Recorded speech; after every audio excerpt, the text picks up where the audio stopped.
I saw the red dot on Sophia's chest half a second before my body moved, making a decision my brain hadn't caught up to yet. The crack of the rifle split the autumn air as I slammed into her small frame, and the bullet that was meant to shatter a 6-year-old's spine buried itself in my shoulder instead. White hot and final. The pavement rushed up to meet us. I twisted mid-fall, cradling Sophia's head against my chest, taking the impact on my hip, the one that didn't have the old injury, the one that still worked right. Her scream pierced my ear, high and terrified, but whole, alive. "Stay down," I gasped, pressing her face into my collarbone. My vision whited out at the edges. The pain was a living thing, eating through my shoulder blade and radiating down my arm in waves. "Don't move, baby. Don't look up." Around us, chaos erupted. Parents shrieked. Car doors slammed. Someone was shouting about calling 911, but I kept my body curved over Sophia's, scanning the roofline across the street where I'd seen the muzzle flash. Nothing now, just autumn sky and the facade of expensive brownstones. Gone. The shooter was gone, and I was bleeding out on Fifth Avenue while a kindergartner sobbed into my ruined blouse. "Miss Natalie," Sophia's voice was so small. "Miss Natalie, you're bleeding." "I know, sweetheart." I tried to smile, failed. "But you're okay. That's what matters." The academy doors burst open. Madame Corinne appeared, all elegant horror in her cream silk blouse and pearl choker, her phone already pressed to her ear. "Dear God, Natalie, someone call an ambulance. Get back, everyone. Give them space." Her voice cut through the chaos with the same authority she used in the studio. I felt a flash of relief that someone competent was handling this, because I sure as hell wasn't. The last thing I registered before the darkness took me was Sophia's small hand gripping mine, and the wail of sirens cutting through Manhattan's golden afternoon. I woke to the smell of antiseptic and the steady beep of machines. Hospital. I was in a hospital. My shoulder was on fire, but distantly now, buffered by whatever they'd pumped into my veins. I tried to sit up and immediately regretted it. "Easy." A nurse appeared at my bedside, middle-aged and competent. "You're lucky. Through and through, missed the major vessels. You'll heal." "Lucky. Right." "Sophia," I croaked. "The little girl. Unharmed. Physically, anyway." The nurse checked my IV with practiced efficiency. "You saved her life. The police want to talk to you and—" She hesitated, something uncertain crossing her face. "There are some people waiting to see you." "What other people?" She didn't answer, just gave me a look that might have been pity or warning, then disappeared through the curtain. I had maybe 30 seconds to process that before the door opened again. The room changed. That was the only way to describe it. One moment I was alone with machines and fluorescent lights and the institutional quiet of a hospital at night. The next, the air itself felt heavier, charged with something I didn't have a name for. 2 men entered first. Not doctors, not police. They moved like dancers. No, like predators. Expensive suits that couldn't quite hide the weapons I knew were there. One positioned himself by the door. The other swept the room with his eyes, categorizing exits and threats in a single glance. Then he walked in. Tall, dark hair cut precisely, starting to silver at the temples. A face that would have been handsome if it weren't so carefully blank. All sharp angles and controlled expression. He wore a black suit that probably cost more than I made in 6 months, and he carried himself like a man who'd never had to raise his voice to make someone afraid. I should have been afraid. Instead, my heart kicked into a different rhythm entirely, one that had nothing to do with fear and everything to do with the way his eyes locked onto mine and didn't let go. Dark eyes, endless, the kind that saw everything and gave away nothing. Natalie Pierce. His voice was low, precise, not a question. He already knew my name, probably knew everything about me. "Do you know who I am?" I swallowed. My throat felt like sandpaper. "No. I'm Vincenzo Rinaldi." He moved closer to the bed, not threatening, just deliberate, like every step was calculated 3 moves ahead. "Sophia is my niece." Oh God, I'd heard that name whispered in certain circles. Everyone in New York had, if they paid attention to the right or wrong kinds of news. Real estate magnate, they said in public. But the rumors underneath were darker. connections to families that didn't appear on any corporate letterhead, the kind of power that didn't come from board meetings. "She's okay," I managed. Something flickered across his face, too fast to read, but real, human. "Because of you, you moved faster than my security team." "How?" I stopped, tried to organize my thoughts through the pain medication fog. I saw the reflection, in a car window across the street, the scope, and then the laser sight, just for a second before I gestured weakly at my shoulder. I used to dance, professional track, before, anyway, fast reflexes. Used to. He caught that immediately. Of course he did. "What happened?" "Accident, 2 years ago." I didn't want to talk about it. Didn't want to see pity in those dark eyes. "I teach now, at the academy. Madame Corinne's academy." The way he said her name made me look up sharply. There was something there, not warmth. "You know her?" "She's made herself known to me since Sophia enrolled." Vincenzo pulled up a chair, ignoring the plastic visitor's chair in favor of dragging over the doctor's stool so he could sit closer, at eye level. "Sophia's parents died 18 months ago. Car accident. I adopted her. Corinne positioned her academy as the best place for a girl of Sophia's background. Discreet. Exclusive. Sophia's. Brilliant," I said, and meant it. "She has real talent. Not just rich kid playing at ballet. The actual gift." His eyes searched my face. "You care about her." "She's my student. Of course I care." "No." He leaned forward slightly. "You threw yourself in front of a bullet for her. That's not of course. That's extraordinary." I didn't know what to say to that. What do you say when a dangerous man looks at you like you're a puzzle he needs to solve? Like your existence has disrupted some carefully balanced equation? "Mr. Rinaldi." "Vincenzo." "Vincenzo," I corrected, though using his first name felt too intimate, too much like stepping over some invisible line. "I'm glad Sophia's okay, but I don't understand why you're here. The police already took my statement. The people who tried to kill my niece today are still out there." His voice stayed level, but something underneath it made my skin prickle. "You're the only witness who saw the shooter's position. You saved Sophia's life, which means whoever sent that rifle now knows you're a problem." The words took a moment to sink in. "You think they'll come after me?" "I know they will." He stood, and suddenly the room felt smaller. He pulled something from his jacket pocket, a phone, sleek and expensive. He set it on the rolling table beside my bed. "This is yours now. My number is programmed in. There are 2 men outside your door and 2 more in the lobby. When you're discharged tomorrow, they'll take you home." "Wait," I struggled to sit up straighter, ignoring the pull in my shoulder. "You can't just— I don't want bodyguards. I don't want to be involved in whatever this is."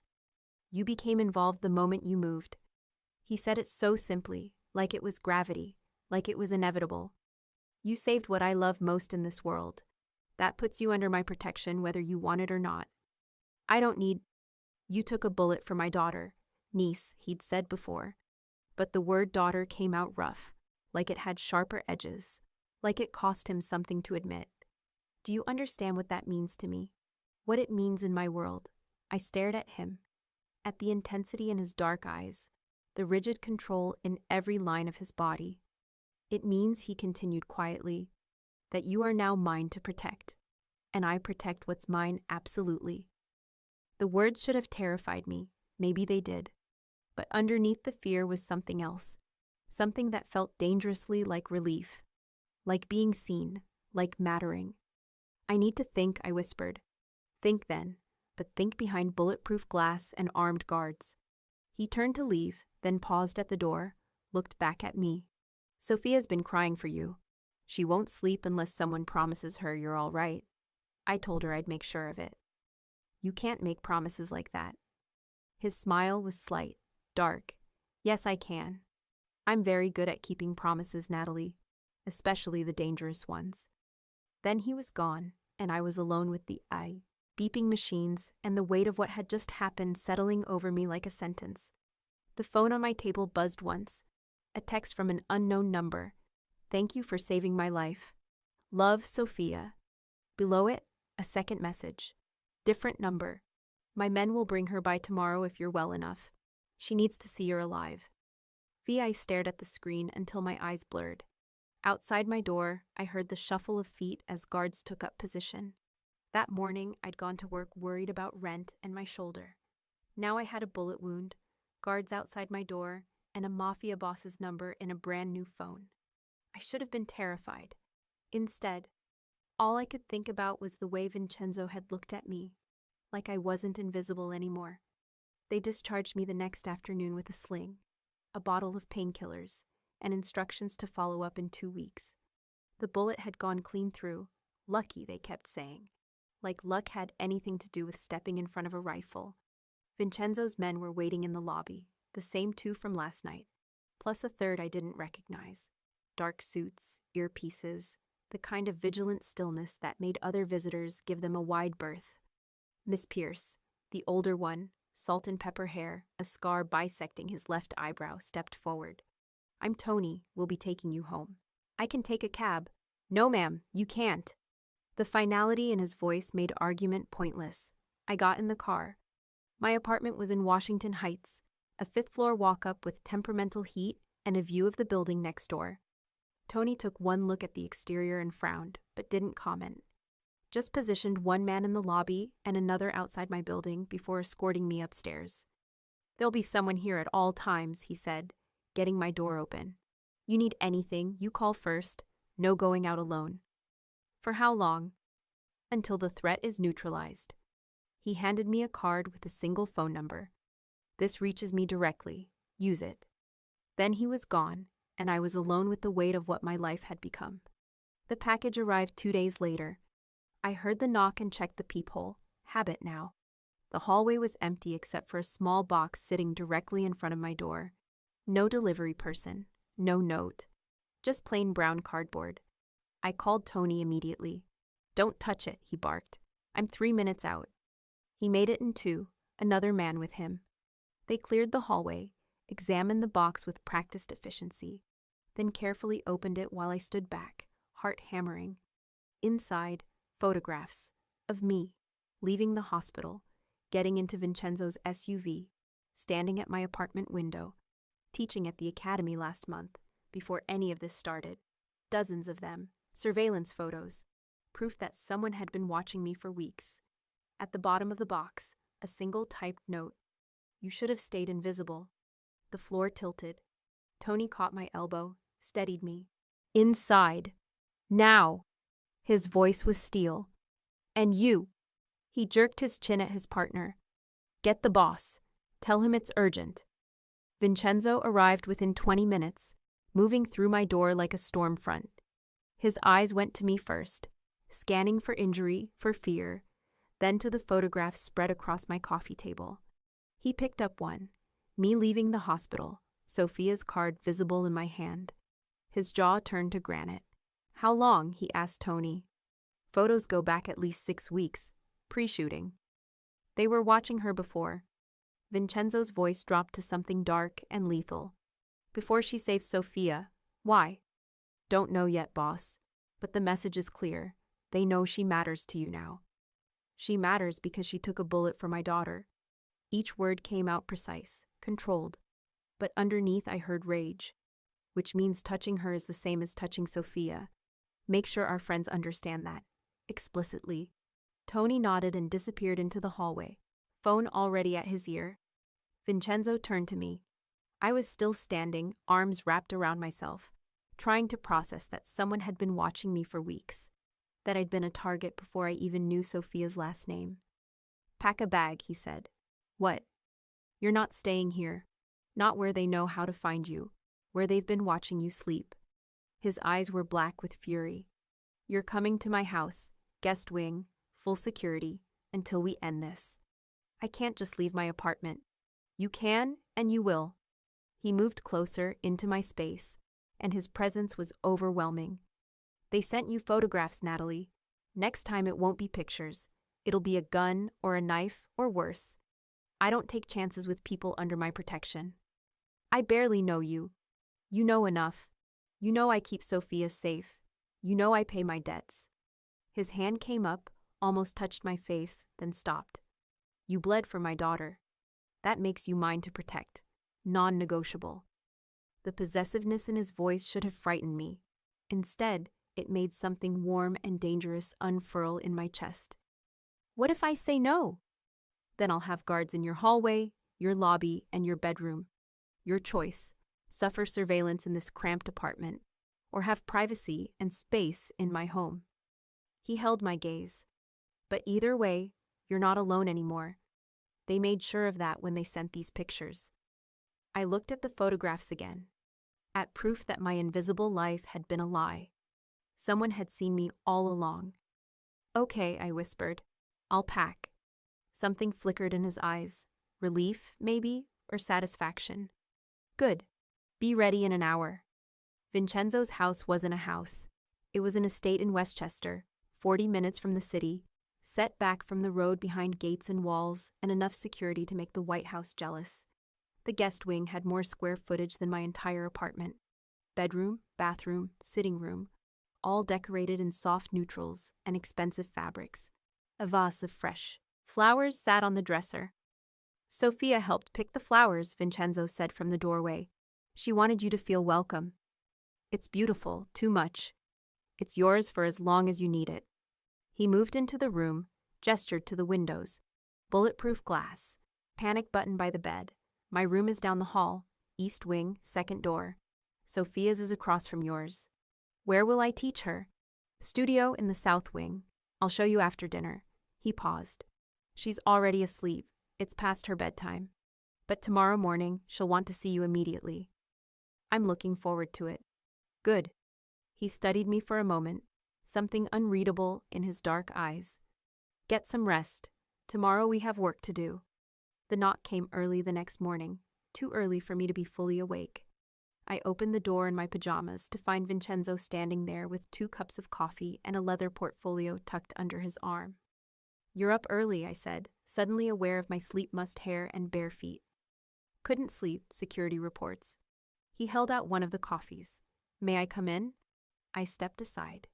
He moved past me into the sitting room, set the portfolio on the coffee table, and opened it to reveal printed schedules, route maps, and floor plans. I need you to look at something. I came closer, cradling my slinged arm, the coffee warm in my good hand. He'd spread the papers across the table with military precision. This is Sophia's routine for the past 2 months. He pointed to highlighted sections, classes, pickup times, extra rehearsals, routes to and from the academy. I need you to tell me what jumps out. I set down my coffee and studied the papers. My dancer's brain automatically started cataloging patterns and rhythms, the way I'd learned to read choreography and count music. She has private lessons every Thursday at 4, I said after a moment. Yes, Madame Corinne's recommendation. Extra attention for advanced students. Always the same studio? Studio C. Better light, Corinne says. Better acoustics. Something about that tickled the back of my mind.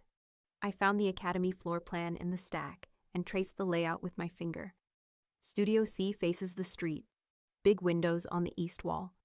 Vincenzo went very still beside me. Yes, which means anyone with a sightline from the buildings across the street could see directly in, could watch her practice, could time when she'd be in that room. I looked up at him. The shooting happened on a Thursday, didn't it? His jaw tightened. 4:47 p.m., right after her private lesson ended. So they knew exactly when she'd come out, which door, what time. I turned back to the schedules, my pulse quickening as more patterns emerged. And these pickup times, they're consistent.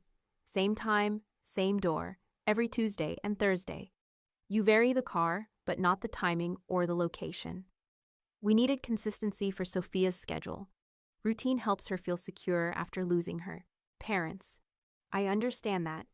But consistency makes patterns. Patterns make you predictable. I pulled out another sheet, the route maps. And predictability makes you vulnerable. Look, you take the same 3 routes between here and the academy. You alternate them, but there are only 3. Someone watching for 2 weeks would know all of them. He was staring at me now with an intensity that made my skin warm. You see it. The exposure. Where did you learn this? I didn't learn it, I gestured at the papers. I know how bodies move through space.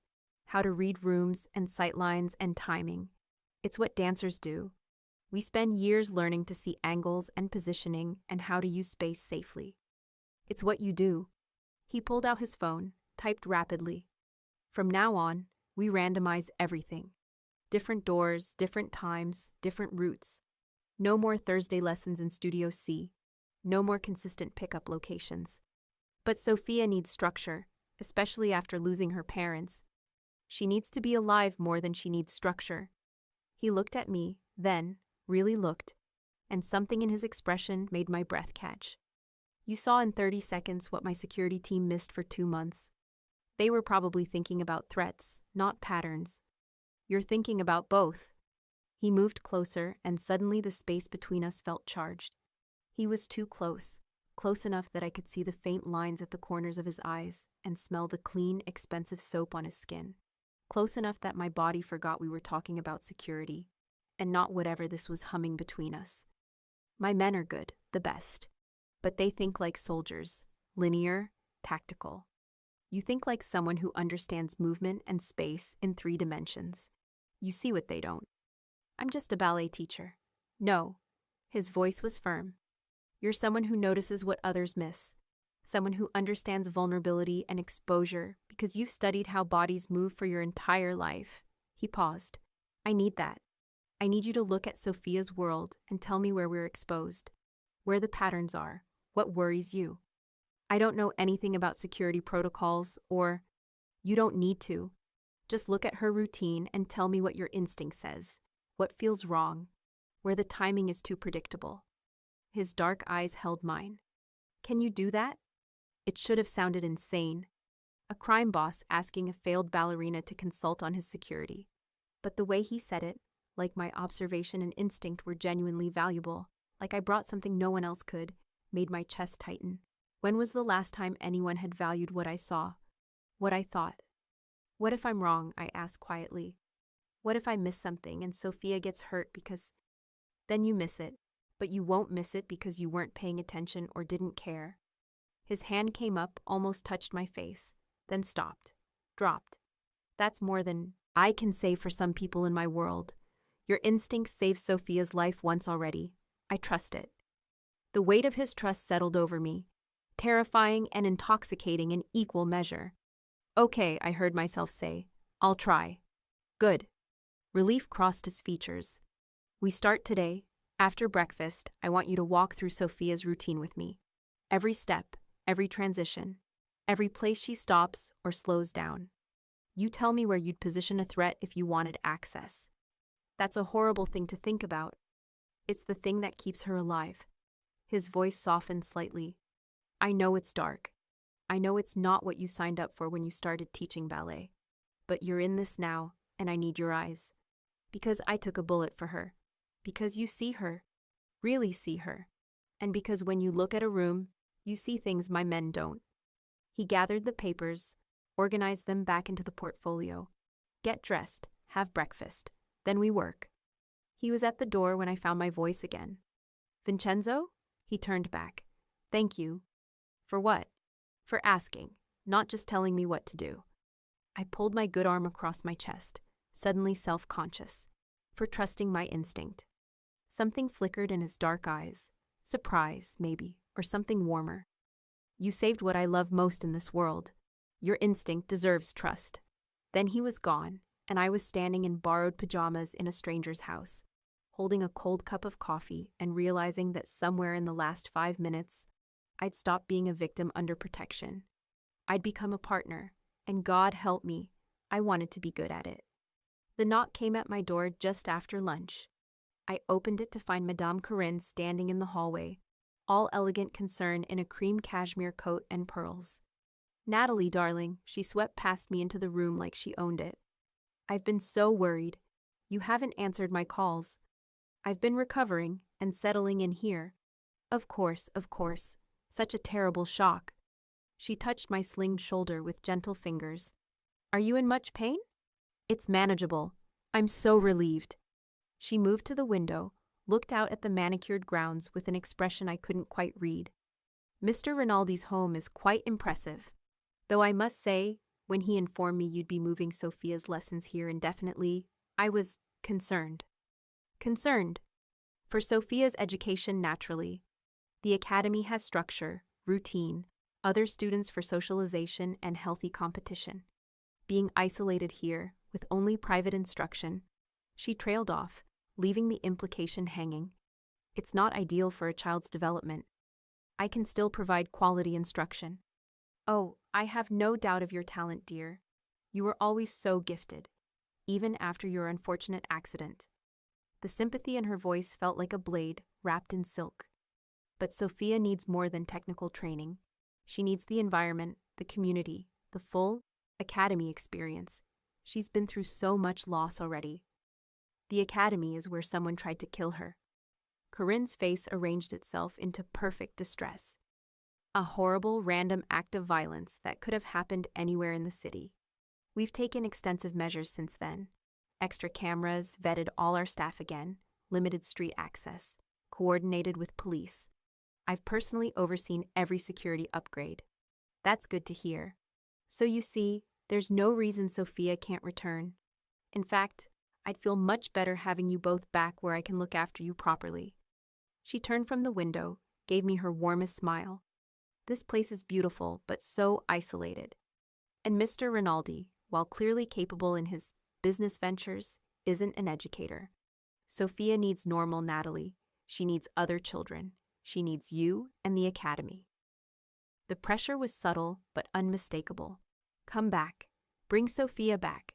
Return to where I can see you both. That's not my decision to make, I said carefully. Vincenzo is her guardian. But he listens to you, I can tell. Corinne moved closer, her perfume expensive and cloying. You have influence with him, dear. Use it, for Sophia's sake. Help me bring her back where she belongs. I'll think about it. Please do. And Natalie? She touched my good shoulder, her grip just a fraction too tight. I hope you understand how much the academy values you, how much I value you. You're family to us. Always have been, ever since I gave you this position after your accident when no one else would hire you. The reminder stung. She'd hired me when I was desperate, broken, with nowhere else to go. She'd given me purpose when I thought my life was over. I owed her, didn't I? I appreciate everything you've done for me, I said. Then help me with this. Help me bring Sophia home. She smiled, warm and maternal, but something in her eyes stayed cold. I'll be in touch. After she left, I stood at the window and stared at the grounds, trying to understand why her kindness felt like a threat, why her concern felt like manipulation, why every instinct I had was screaming that something about Madame Corinne was wrong. I missed the Academy's spring showcase that weekend. By Sunday night, my phone was full of messages from other teachers. Where are you? And people are saying you ran off with Rinaldi. But for the first time, my collapsing reputation felt like it belonged to a life that wasn't mine anymore. Dinner that night was in Vincenzo's private dining room. Sophia chattered through the entire meal, telling me about her day, about the new studio, about the books her uncle had read to her. And tomorrow, Miss Natalie, you'll teach me again? For real? For real, I promised. We'll start slowly because of my shoulder, but yes. Will it be like before, at the academy? I glanced at Vincenzo across the table. He'd been quiet through dinner, watching us with an expression I couldn't quite read. Better than before, I said. We'll have more time, more space. We can really work on your technique. Sophia beamed. Uncle Enzo says you're the best teacher ever. Does he? Vincenzo's mouth curved slightly. I said you're observant and talented. Sophia added the best ever part on her own. It's still true, Sophia bounced in her seat. And after dinner, Uncle Enzo said I could show you my room. I have a new music box and everything. I'd love to see it. After dinner, Sophia grabbed my hand and dragged me upstairs. Her room was every little girl's dream. Canopy bed, built-in bookshelves, a window seat overlooking the gardens. Ballet posters covered one wall. This was my mama's room, Sophia said quietly, showing me the music box on her dresser. When she was little, Uncle Enzo says she loved ballet too. I'm sure she'd be very proud of you. Do you think? Her small face was painfully hopeful. Uncle Enzo doesn't talk about her much. It makes him too sad. My throat tightened. I think your mama would think you're the bravest, most talented little dancer in the world. Sophia hugged me fiercely, then yawned. Will you be here tomorrow? Promise. I promise. Vincenzo appeared in the doorway. Time for bed, Piccola. Say goodnight to Miss Natalie. She kissed my cheek, then scampered off to her bathroom. Vincenzo gestured for me to follow him into the hallway.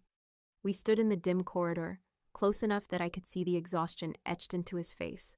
She's already attached to you, he said quietly. More than anyone since her parents died. She's easy to love. Yes. He was quiet for a moment. Her room, it was my sister's, Juliana.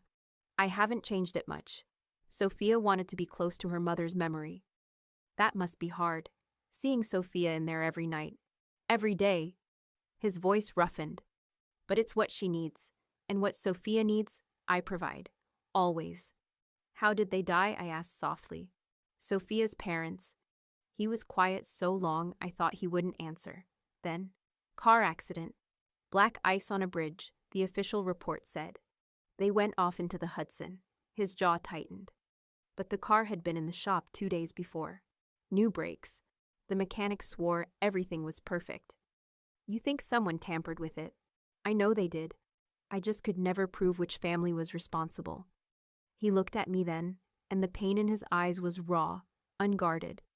I failed to protect Juliana, failed to see the threat until it was too late. I won't fail Sophia. I can't. Without thinking, I reached out with my good hand and touched his arm. You're not failing her. She's safe. She's happy. She knows she's loved. Because of you.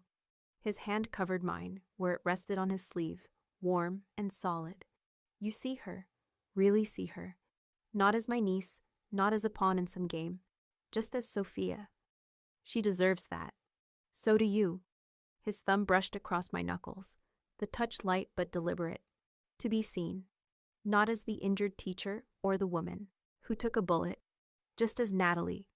I should have stepped back, put polite distance between us, but instead I let myself memorize the weight of his hand over mine, the warmth of his skin, like it was something I'd been starving for without realizing it. The air between us changed, thickened. His hand was warm over mine, his body close enough that I could feel his heat, smell cedar and something darker. I should let you get some rest, I whispered, but I didn't pull away. You should. He didn't move either, didn't let go. But I'm glad you're here, in this house, where I know you're safe. Is that the only reason you're glad? The question slipped out before I could stop it. Bold. Too bold. His dark eyes searched mine. No, that's not the only reason. My heart hammered against my ribs. We were standing too close, touching too long, the air electric with things neither of us was ready to say. Good night, Vincenzo, I managed. Good night, Natalie. He released my hand slowly, reluctantly. Sleep well. I made it back to my room on shaking legs, closed the door, and leaned against it. My shoulder ached. My reputation was in ruins. My entire life had been upended by violence and danger. But standing in that hallway with Vincenzo's hand over mine, I'd felt something I hadn't felt in years. I'd felt seen, valued, like I mattered for more than what I could do or what I could survive. Like I was someone worth protecting, worth trusting, worth keeping close. And God help me, I didn't want to go back to being invisible, not anymore. The days fell into a rhythm that felt dangerously like normal. Mornings with Sophia in the studio, modified exercises that wouldn't strain my healing shoulder. Afternoons reviewing security footage with Vincenzo's team, pointing out patterns and vulnerabilities I noticed in the way people moved through spaces. Evenings with dinner as a makeshift family, Sophia between us, chattering about her progress. 2 weeks passed, then 3, my shoulder healed. The ache faded to a dull memory, but the surveillance outside never stopped. And the photographs kept coming, not to me this time, to Vincenzo. I found him in his office one night, door open, staring at a new envelope spread across his desk. More photos. Sophia leaving the house. Sophia in the car. Sophia visible through the studio windows during our morning lesson. They're still watching, I said from the doorway. He looked up, and the fury in his eyes was barely controlled. They're getting closer, bolder. These were taken yesterday. I moved into the room, looked at the photos.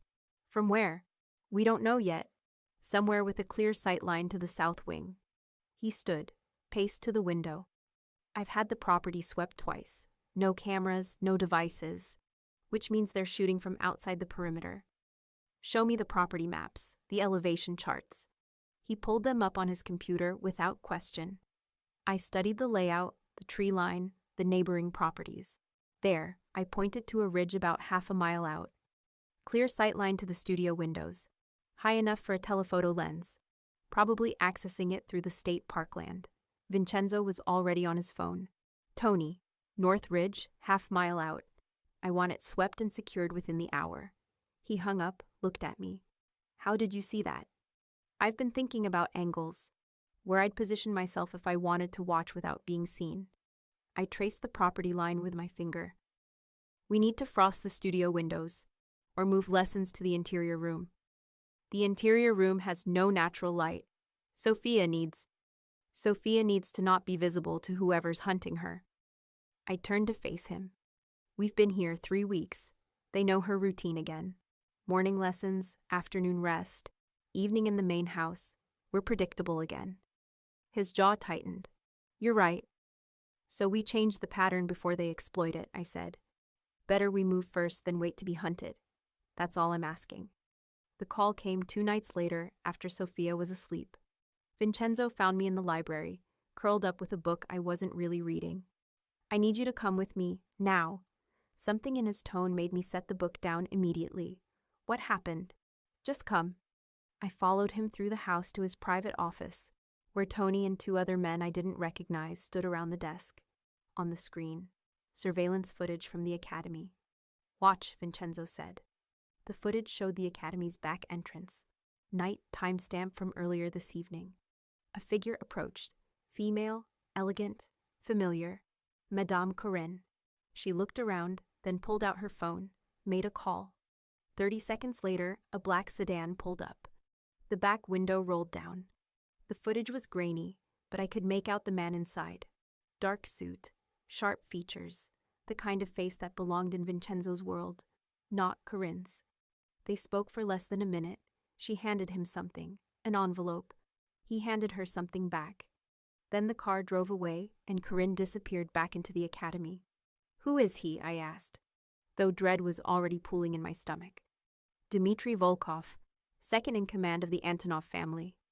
Vincenzo's voice was cold, controlled fury. The same family we believe sent the sniper. The room tilted. Corinne is working with them. More than working with them. Selling to them. Tony pulled up another screen. Financial records. Large deposits into her accounts over the past 6 months. Always after major events at the academy. Recitals, showcases. Times when high-profile students and their families would be predictably present and vulnerable. She's been selling information. The words felt like ash in my mouth. About her students, about their families. About Sophia specifically. Vincenzo's hand clenched into a fist on the desk. We traced the timing. Every deposit corresponds with a change in Sophia's schedule. New class times. Private lessons. The Thursday routine in Studio C. The shooting. Yes. His eyes met mine, and what I saw there made my blood run cold. Corinne set it up. Told them exactly when Sophia would be outside. Which door, what time. She put your student in the crosshairs for money. I couldn't breathe. Couldn't process. Madame Corinne, the woman who'd hired me, who'd given me purpose after my accident, who'd been so concerned and caring after the shooting, had orchestrated the whole thing. Why? The question came out broken. Why would she do this? The academy's drowning in debt, Tony said. She's been selling information on her wealthy students' families to your enemies for years. Sophia was just the biggest payday. And me? I whispered. Those surveillance photos from before the shooting, was that her too?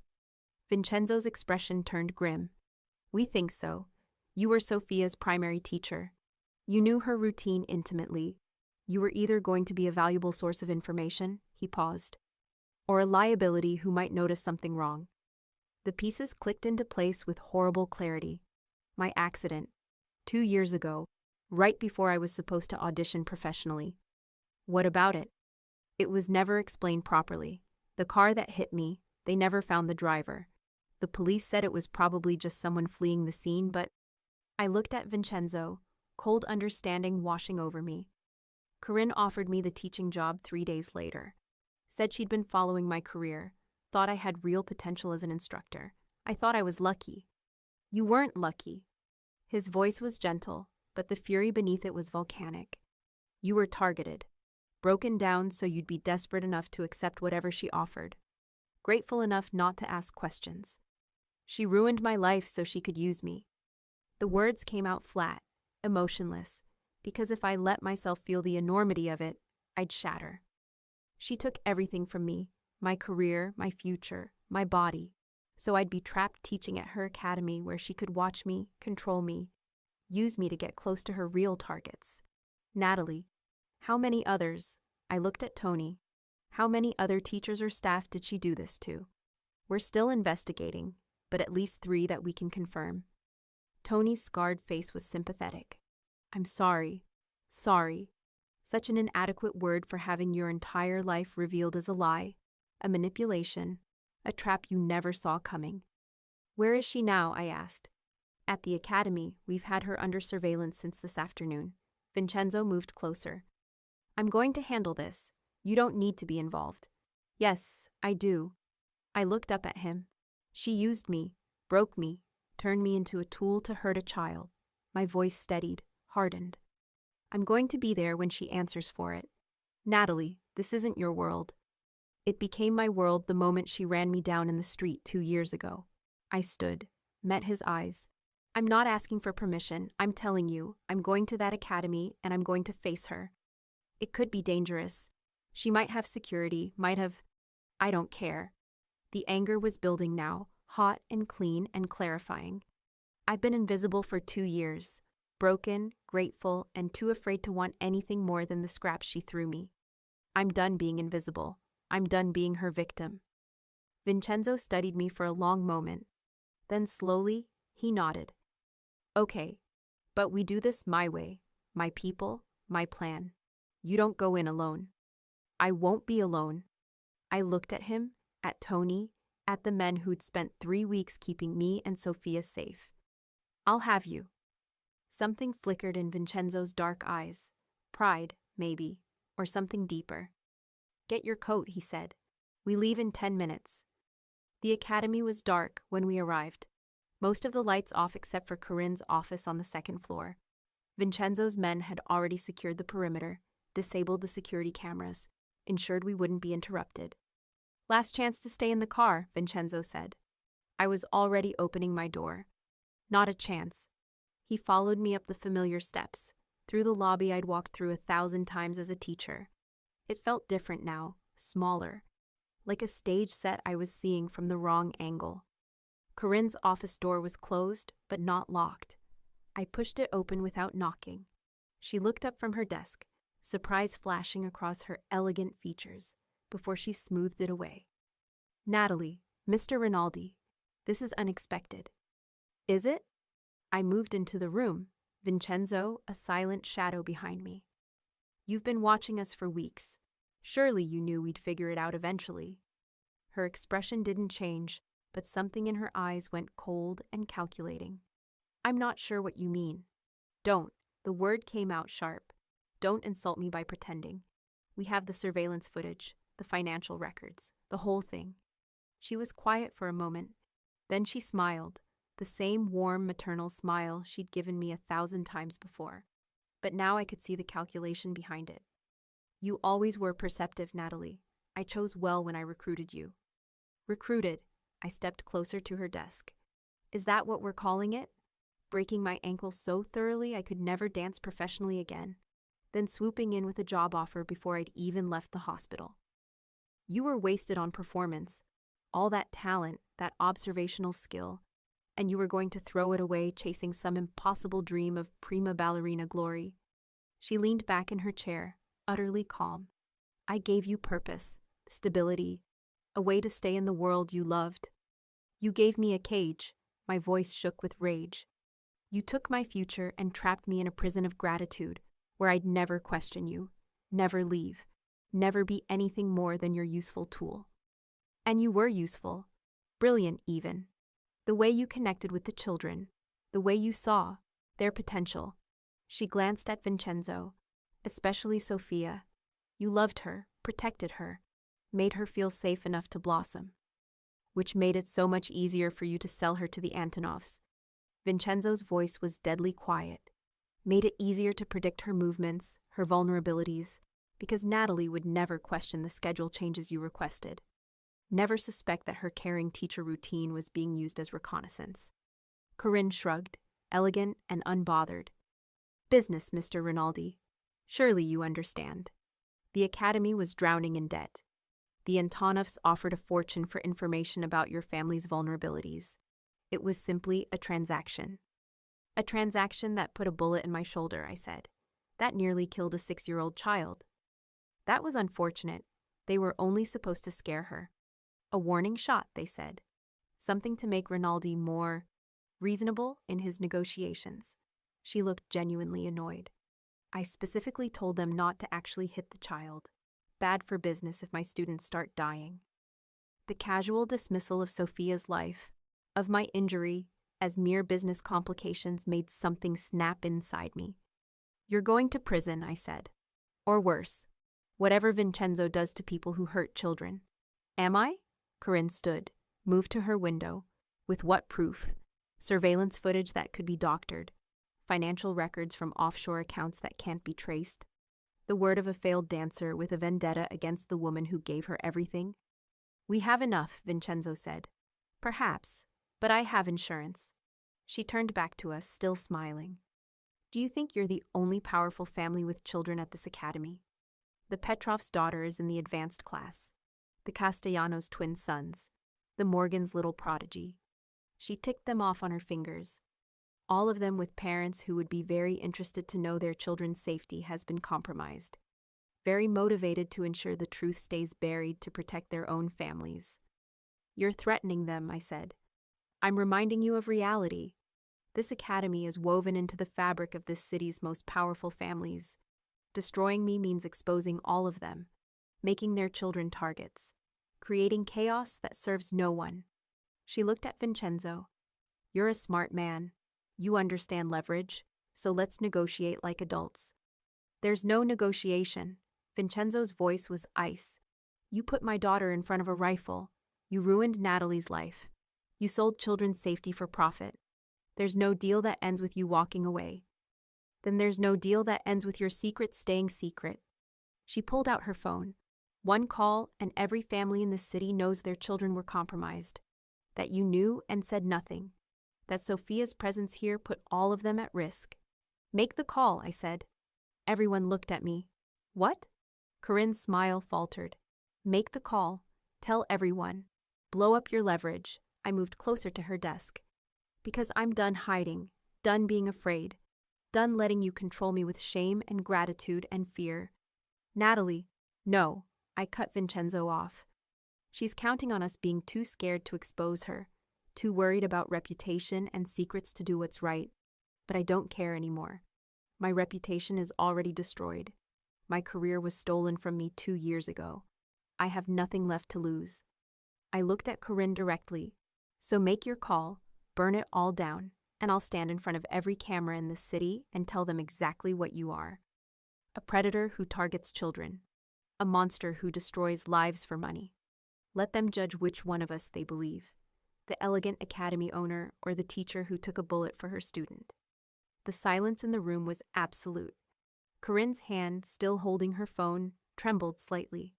The first crack in her perfect composure. You'd ruin yourself to expose me, she said slowly. I'm already ruined. You made sure of that. I smiled, and it felt like broken glass. The difference is, I'm choosing it now. Choosing to burn instead of being burned. Choosing visibility over invisibility, even if it costs me everything. The other families will protect their children, just like Vincenzo protects Sophia. Just like I wish someone had protected me. I leaned forward on her desk. Make your call, Corinne. Let's see who they believe. She looked at Vincenzo. You'd allow this?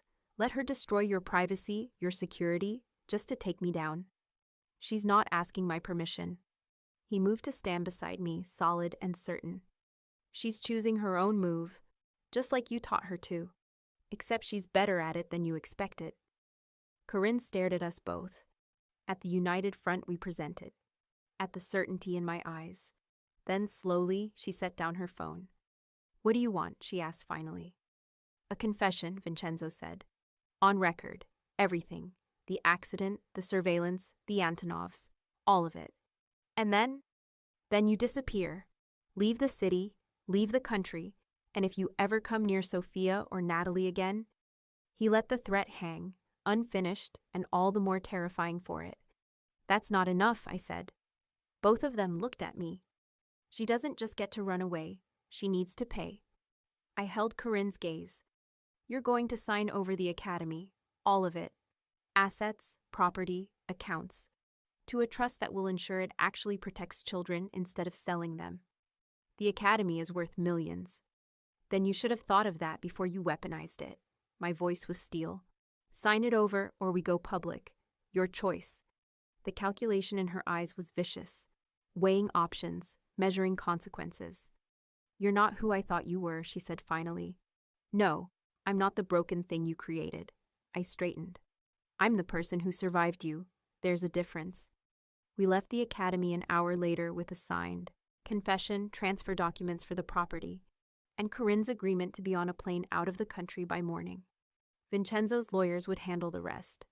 I sat in the SUV as we drove away, watching the academy disappear behind us, the place where I'd taught for 2 years, the place where I'd rebuilt some small version of a life, the place that had been a lie from the beginning. Are you okay? Vincenzo asked quietly. I don't know. I looked down at my hands, surprised to find them steady.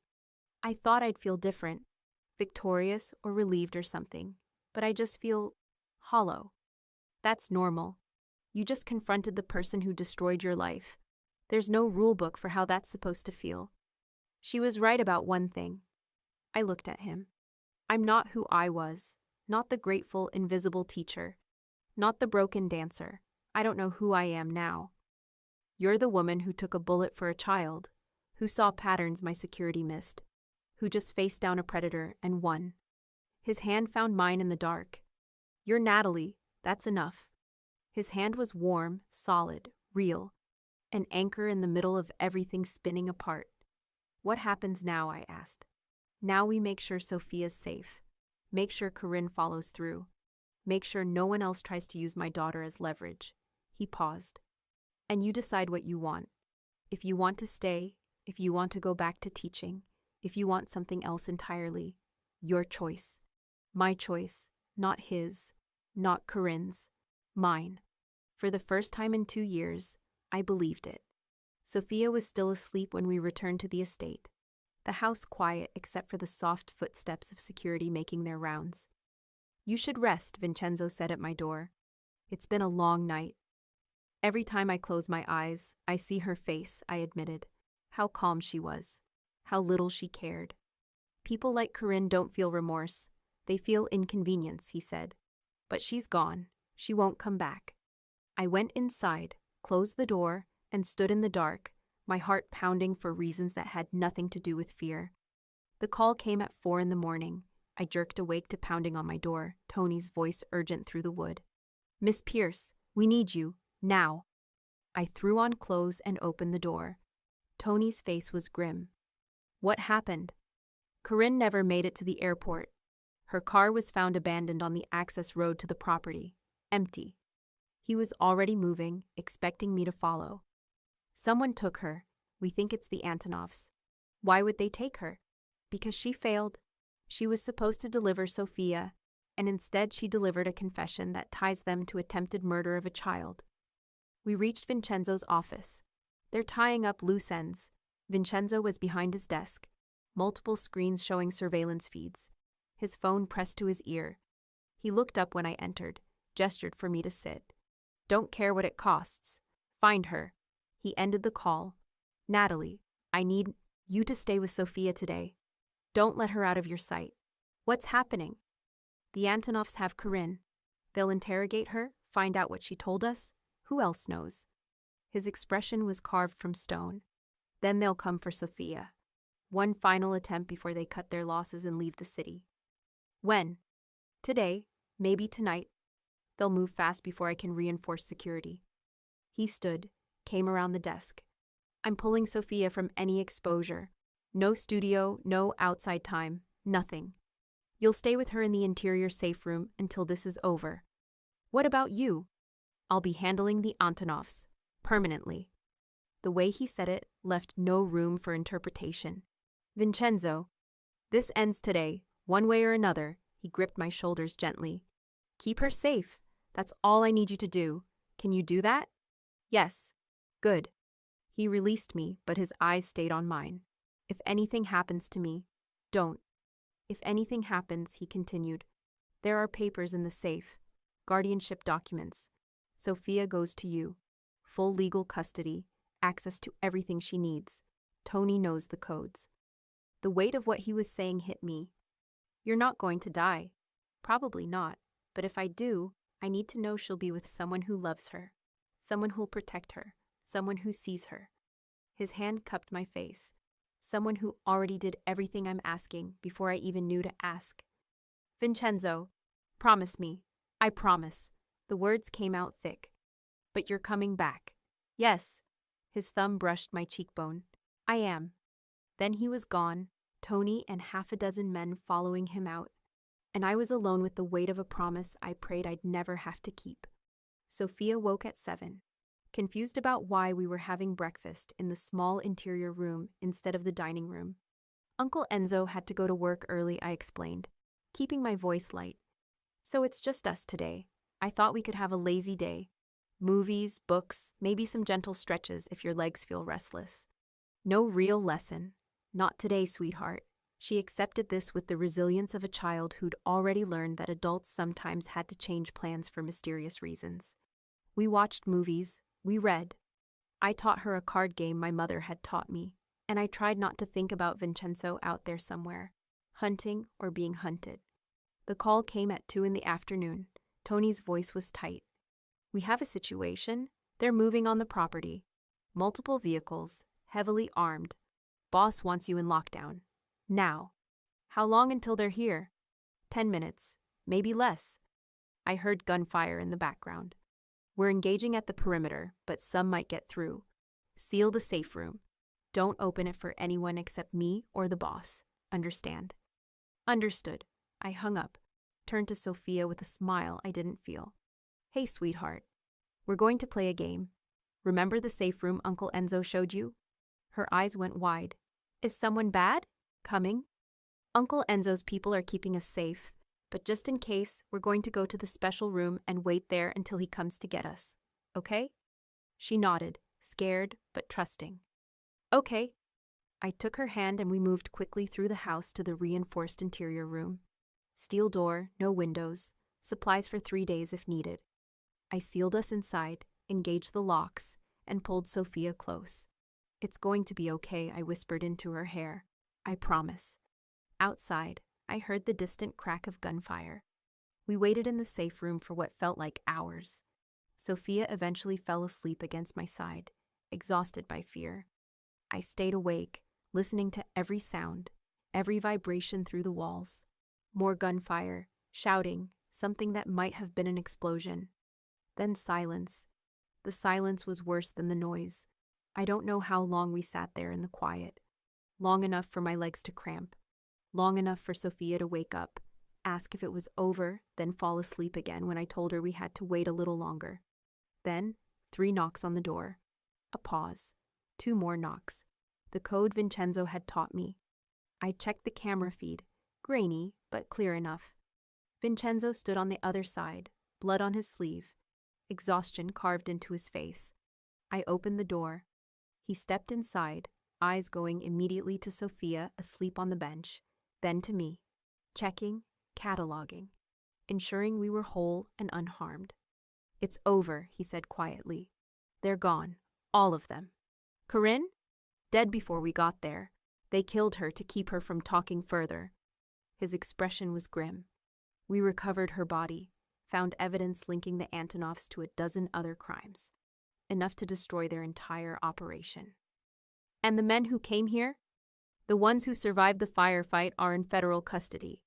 Tony made sure of that. He moved to the bench, sat heavily like the weight of the day was finally catching up to him. We captured 8 of them alive.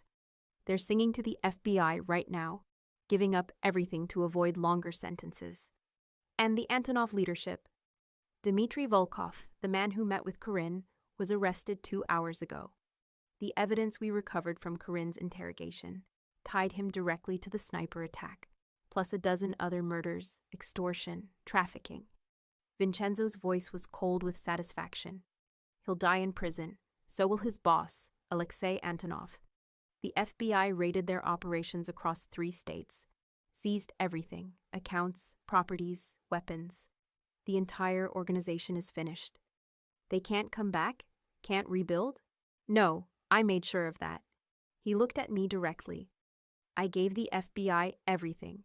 20 years of dirt I've had on them, crimes, witnesses, financial records. I burned every bridge, called in every favor, made sure there's no hole they can crawl out of. The Antonov family is done. Permanently. I sank onto the bench beside him. You destroyed them. I destroyed their power, their freedom, their ability to ever hurt another child. His jaw tightened. Some of the lower-level men fled the country before we could catch them. They're running, scared, looking over their shoulders for the rest of their lives. That's justice enough for cowards. And the ones who died today, during the attack. 5 men.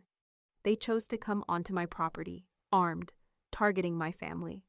He said it without remorse. My people defended us. That's all. It should have horrified me. The body count, the violence, the cold calculation of it all. But all I felt was relief. Sophia was safe. The people who'd tried to kill her were dead, imprisoned, or running scared. Justice wasn't always clean, but it was done. Sophia's safe now, I said. For real this time. Yes. He reached for my hand. The Antonovs are finished. Corinne is dead. Every person who knew about Sophia, who targeted her, who sold her safety, they're all gone. She can grow up now, be a normal little girl. As normal as my daughter can be anyway. The relief hit me like a physical force. I leaned into him, suddenly shaking. It's really over. Yes. His arm came around me, solid and certain. You kept her safe, like I knew you would. I was terrified. So was I. He looked at Sophia, something soft and vulnerable crossing his face. But she's here. You're here. That's all that matters. We sat in silence for a moment, his arm around me, Sophia sleeping peacefully on the bench beside us. What happens now? I asked finally. Now we figure out what normal looks like. For Sophia. For us. He turned to me. I meant what I said in the guardianship papers. I want you in her life. Permanently. As her teacher, as her, I don't know what the word is. Second parent, maybe. The person who balances my darkness with your light. Vincenzo, I know it's asking a lot. I know this life is dangerous and complicated and nothing like what you planned. His hand found mine, laced our fingers together. But you're already part of this family. Sophia loves you. He stopped, seemed to struggle with the words. I need you here, not just for her, for me. My heart was pounding. What are you saying? I'm saying I want you to stay. Not as an employee or a protected witness or a temporary arrangement. As family. His dark eyes held mine, vulnerable in a way I'd never seen. As mine. The word hung between us, weighted with meaning. I'm not asking you to marry me today, he continued. I'm not asking you to give up your independence or let me control your life. I'm asking if you want to build something here, with me, with Sophia, something real.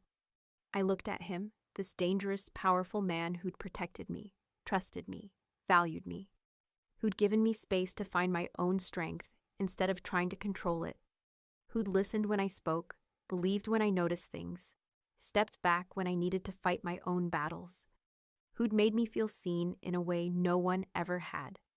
I lost everything 2 years ago, I said. Quietly. My career, my body, my future. I thought I'd spend the rest of my life invisible, teaching other people's dreams because mine were destroyed. Natalie. But you were right. That wasn't living. That was surviving. I turned my hand over, squeezed his fingers. Being here, with you and Sophia, this is the first time in 2 years I've felt alive. Like I matter, like my potential isn't wasted. You matter, his voice was fierce. You've always mattered. I just helped you remember it. Yes, you did. I took a breath. So yes, I'll stay. I want to stay. I want to build something real with you. The smile that crossed his face was like sunrise. Slow, warm, transformative. Good, he said, because I'm not letting you go. Then he leaned in, and this time I met him halfway. The kiss was everything 3 weeks of tension and trust and survival had built toward. Gentle at first, almost questioning, then deeper as I tilted into him and his hand came up to cup the back of my neck. He tasted like coffee and danger and promises kept. I felt his other hand slide to my waist, pulling me closer, and I went willingly, my good hand gripping his shoulder. When we finally broke apart, both breathing hard, his forehead rested against mine. I've wanted to do that since the hospital, he admitted. You hit it well. Years of practice. He pulled back slightly, dark eyes searching mine. But I'm done hiding, done pretending you're just Sophia's teacher or someone under my protection. You're more than that. You've been more than that since the moment you moved. So what am I now? Mine. He said it simply, certainly. If you want to be. I want to be. He kissed me again, softer this time, like sealing a promise. When he pulled back, Sophia was stirring awake beside us, blinking sleepily. Uncle Enzo? She sat up, saw him, and launched herself into his arms. You're okay. I'm okay, Piccola. Everything's okay now. He held her tight, one arm around her, the other still reaching for me. We're all safe. We're all together. That's what matters. She looked between us, taking in our joined hands, the way we sat close. Are you and Miss Natalie? Are you going to be together, like married? Someday, maybe, if Miss Natalie wants that. He looked at me with a question in his eyes. I thought about it. About this strange, broken, beautiful family we'd built from violence and trust and choosing each other over and over. About Sophia, who needed stability and love. About Vincenzo, who'd given me back my strength by never asking me to be less than I was. About the life I could have here if I was brave enough to choose it. Someday, I agreed. Let's start with today and see where it goes. Sophia beamed. Does this mean Miss Natalie gets to stay forever? If she wants to, Vincenzo said. I want to, I told them both. Very much.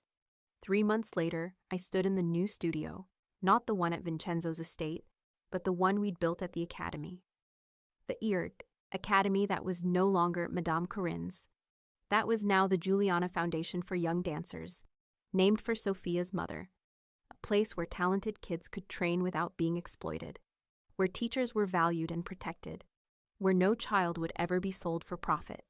I'd taken over as director. Vincenzo had insisted, had given me full control and funding to make it everything I'd once dreamed an academy could be. Sophia was in the advanced class now, thriving under structured training that pushed her without breaking her. Other students had come, scholarship kids, like I'd once been. Kids with real talent and no resources. Kids who needed someone to see them. I saw them all. The door opened. Vincenzo stood there in his work suit, slightly disheveled from the day. He'd been in the city handling business, the legal kind mostly, though I didn't ask too many questions about the rest. How was class, he asked. Good, Sophia's getting stronger. Her extensions are beautiful. I moved into his arms, let him pull me close. How was your day? Long. Better now. He kissed my temple. Ready to go home? Home. The word still felt new, fragile, but it was starting to fit. Almost. I have one more class in 20 minutes. I'll wait.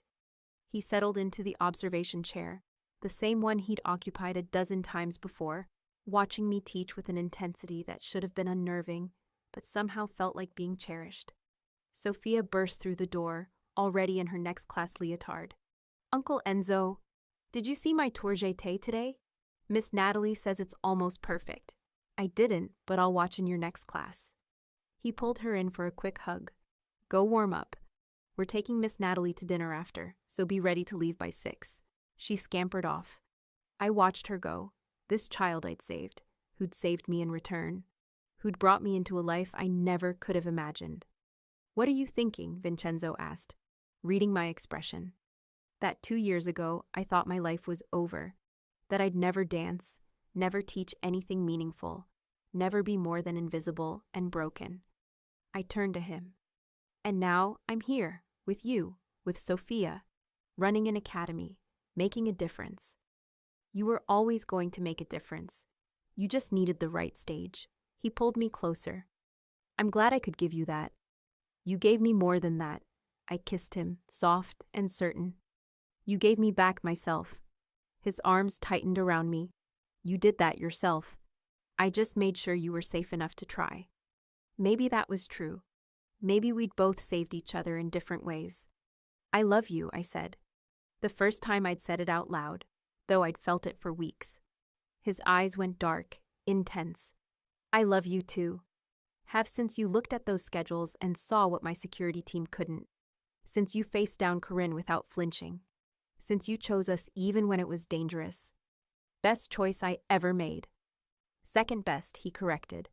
First was throwing yourself in front of that bullet. Everything good started there. Then I'm glad I moved. So am I. We stood there in the empty studio, sunlight streaming through the windows, Sophia's laughter drifting from the changing room. This life I'd built from the ashes of the one that had been stolen. This family I'd chosen and who'd chosen me back. I wasn't invisible anymore. I wasn't broken anymore. I was exactly where I was meant to be. And for the first time in 2 years, I could say with absolute certainty, I was home. Thank you for listening all the way to the end. If you enjoyed this story, please subscribe so you don't miss the next Mafia love story. And tell me in the comments where you're listening from and what you thought of this narrator. Your feedback really helps me make these even better for you.